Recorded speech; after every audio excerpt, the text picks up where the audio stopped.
What's up, everybody? This is the Classic Tycoon here, and we're back for episode 22 of the $1 Million Mission series. In the last episode, we built the tandem reverse freefall roller coasters, and those are now up and running.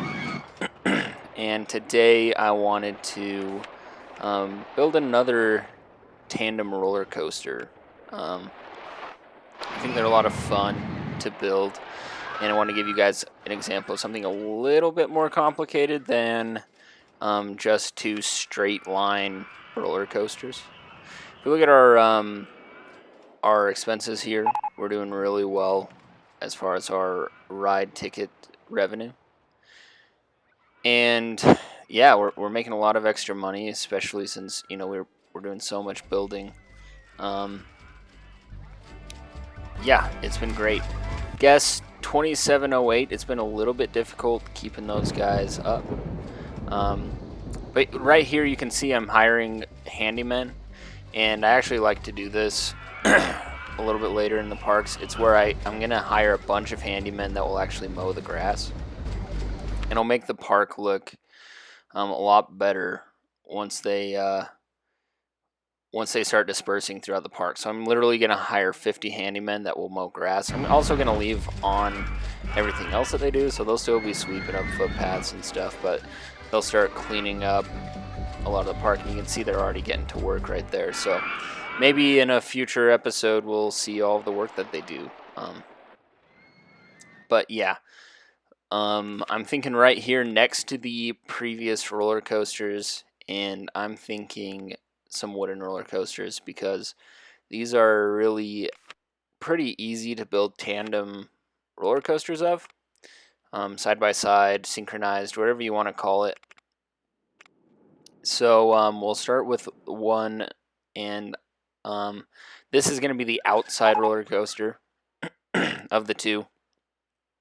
So we'll build them again right next to each other, and so we got to think about that as we build. So I build a nice wide turn to start, and that way the other roller coaster is going to fit nicely next to it if we do another, the turn that's one smaller, and you'll see what I'm talking about when we actually build the next one. This thing's going to have a lot of rolling hills. It's hard. It's not impossible, but it's a lot harder to build side-by-side roller coasters when there's a bunch of, twists and curves and all that stuff going on. So this is going to be a lot of just rolling hills and just basic turns. And that way the roller coasters will fit next to each other really nicely.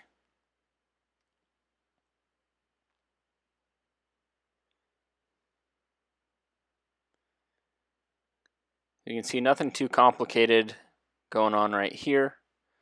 Put in some block brakes for some extra coasters.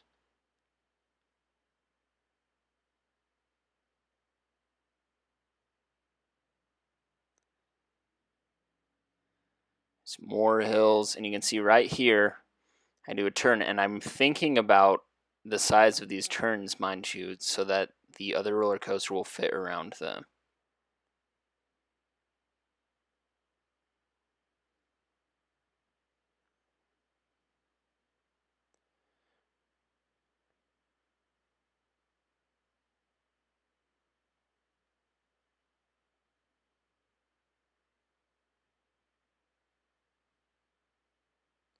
So I have to make a few adjustments because, again, the whole time I'm thinking about this other roller coaster that I'm going to be building next to it. And you can't have any turns that are going to be too small, or else the other one, you won't be able to fit the turns inside. So there we go. Build the entrance and the exit, and we'll let that test. I notice it's an articulated trains, so I'm going to go ahead and change that to the regular trains. And we'll let this test now. One more try after I adjust the speed of the chain lift. It's pretty tall, so I'm going to make it as fast as possible here. So we'll watch this thing and make sure that everything works okay, that it's going to make everything, and the intensity rating won't be too high before we even put the other one in. Otherwise, it won't be worth it. So let's go ahead and watch this, make sure it makes all these hills. You can see it's a little bit of a hard time on that first one, but it's good now. There we go. It's moving just fine. That's a good speed to go over that hill. There we go, made it nice and smoothly.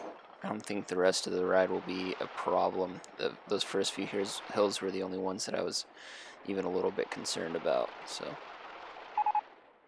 there we go, made it fine. Shouldn't have any problems, but let's check the test just in case.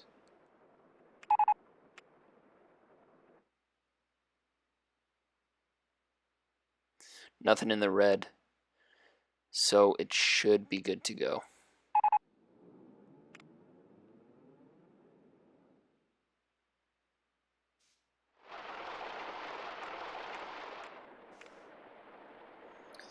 So I close it, and I decide not to wait for the ratings because I know they're going to be fine. And we'll just close it until the other roller coaster is built. So let's go ahead and get started on it. We're going to build the station platform right next to it. We'll do the exact same hill drop here into the chain lift, and you can see I've selected one turn size smaller. And now everything else is pretty much going to be exactly the same, except for, again, the size of those turns.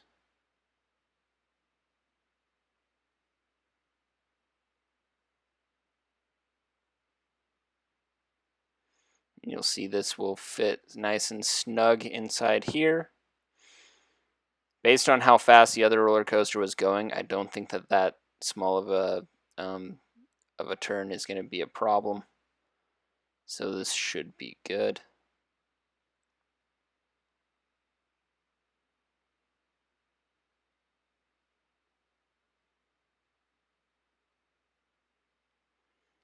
Now when we curve here, we need one bigger turn and then the smaller turn. And that's why I designed that other roller coaster that way. You can see the other one, I started with the smaller turn and then ended with the bigger one. And that way they fit together really well. Usually the ends of these things have to be slightly different from each other in order for it to work. So we're just going to do this right here. Put in some block breaks, and that one is done.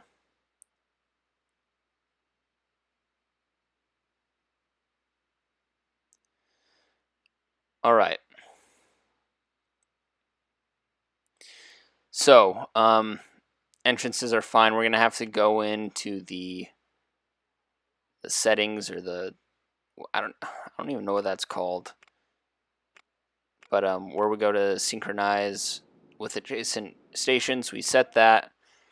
And then this one, I decided to do reversed seats. I thought that might be kind of cool. So the roller coaster, the track one will be a regular one, and the other one will go in reverse. And I think that's actually kind of a cool idea. I would love to see that in an actual theme park. Side-by-side roller coasters, one's going forward and the other's going reverse. So you can see once you test it, it's just going to go. But if they're both testing at the same time, then they'll go side by side. So we're just going to have to wait for this roller coaster to make it to the top. I probably should have sped this up, but I didn't, unfortunately. So we're just going to wait, and then these guys will start going after this one makes it over the chain lift. So there they go.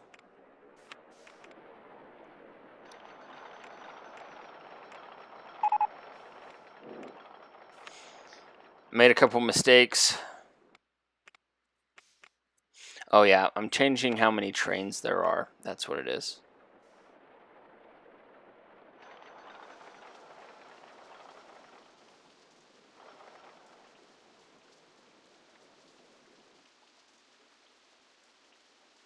So let's wait one more time, and then we'll finally get to watch these. Sorry that it started raining.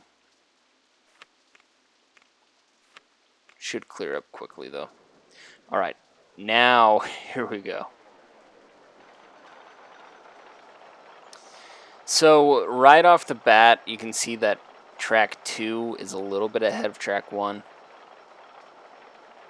And it concerns me a little bit because this is the track that's on the inside. And so when that happens, the roller coaster is going to get way in front of the other one, and you'll see what I'm talking about here. See, it's already a little bit ahead. Not too big of a deal yet. Still okay. But right at this turn, it's on the inside, so now it's pulled ahead. And now it's like they're not even going with each other. So we're definitely going to have to make some sort of adjustments, whether that's chain lift speeds or just changing the whole front of the track altogether. And so we'll try a couple things here in a second. So they still made it back almost at the same time, but we're just going to adjust this right now. So the first thing I try is I slow down the chain lift speed, and now you'll see that track 1 is going way ahead of track 2, and that the 1 mile per hour difference is actually a pretty big difference. You can see that thing's going way out ahead, and that track 2 is going to have no chance of catching up. So I'm just going to have to make a slight adjustment to how this train gets in into the chain lift, track 2, that is. So I'm going to make the beginning drop just one shorter, and that way it won't have as much speed, and I think this should even things out a little bit. So you can see I've just made the drop only 1 instead of 2 notches, and I know that that's less track for it to cover, but this should work at least decently enough to make the roller coasters go together. If you want to avoid this problem, don't do what I did as far as having both the trains start, but there we go. That looks way better. And we'll watch the entire thing.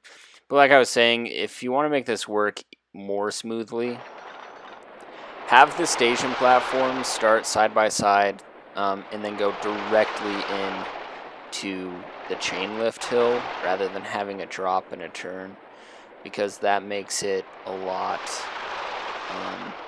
it makes it harder to synchronize. You can see they're even now they're still a little bit off. I think I'm happy enough with this. They're not like, it's not too crazy, and they're pretty close to each other, but if you want it to be like really just a side by side mirror almost of each other going at the same speed, send those off straight into the chain hill right after the station platform, and that would help.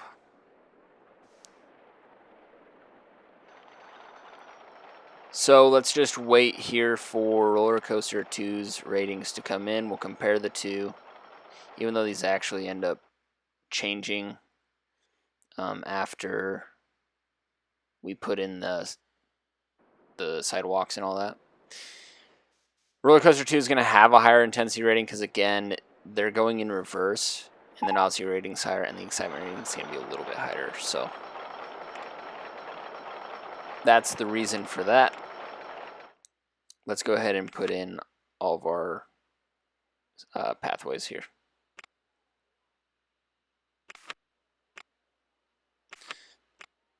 We'll do an advertising campaign. Well,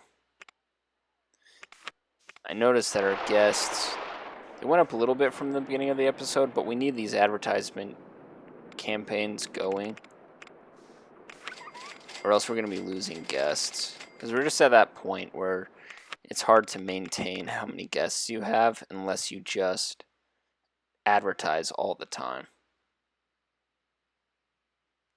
And I don't want to be losing guests, especially at the point where we have so many rides and so much staff. We just can't afford to lose like any money. Not that we'd be losing too much money, but I mean, our mission is to get $1 million, and we're gonna have the series is gonna get to be way too long if we don't have consistent guest flow coming into the park. So, all right, they are done, and I'll go ahead and name them, and then we'll open them for business. So I named the first one Track 1, and the other one the same thing, just Track 2. And you can see that that excitement rating on Track 1 went way up, and also on Track 2 it went up a little bit. So I'm pretty happy with those. I think they go they went together nice enough. So let's do all the little things, putting everything together, and then we'll be done.